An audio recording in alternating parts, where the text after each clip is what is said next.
Hello, and welcome to my video on how to get into poker. Now, I've dumbed this down into 3 simple steps. Step 1 is going to be to know your hands. Step 2 is going to be to know the value of chips. And step 3 is going to be to know what to do during the betting process. Now, in a game of poker, a player wins by having the highest hand. I'm going to be giving you the lowest hand to the highest hand. The lowest hand you could possibly have in a game of poker is called a high card. This means that all the cards have no relevance whatsoever, which means in this case a player only has an ace and no other cards matter. In the next row we have a pair. This means that you have 2 of the same value card. In this case, a player has a pair of 9s. A step up from that is a 2 pair. In this case, the player has 2 queens and 2 4s. A step up from that is going to be to have a 3 of a kind. This is when a player has 3 of the same value card. In this case, a player has 3 kings. A step up from that is a straight. This is when 5 cards go in order, starting on a number and ending on the 5th. In this case, a player has a 4, 5, 6, 7, 8. They could also have a 5, 6, 7, 8, 9, 6, 7, 8, 9, 10, and so forth. A step up from that is going to be to have a flush. This is when a player has 5 cards that are all of the same suit. In this case, a player has all diamonds.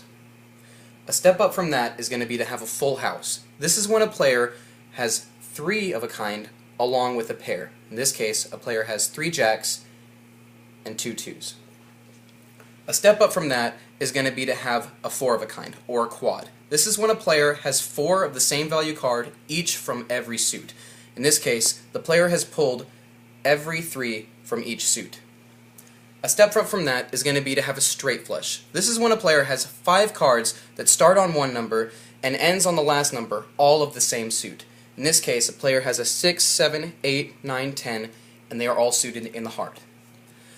Now, the highest hand you could ever have in a game of poker is called the royal flush. This is when, starting on a 10, the cards go in order and end on the ace, and they are all of the same suit. Now, remember, in order for this to be the highest hand, it has to start on a 10, and it has to end on the ace, and they obviously have to all be of the same suit. Now, once you know that, it's time to get to know the value of chips. Now, when you're playing a game of poker, it's important to know that the value of these chips are somehow divisible. In this case, we've decided that this is a $1 chip, this is a $5, the $10 chip, the $20 chip, and the $50 chip. The reason these need to be divisible is, let's say for instance, I have bet all my whites and I no longer have any more. If in the next round I would like to have some $1 chips, I may in fact trade in a $5 chip for 5 $1 chips. Simple as that.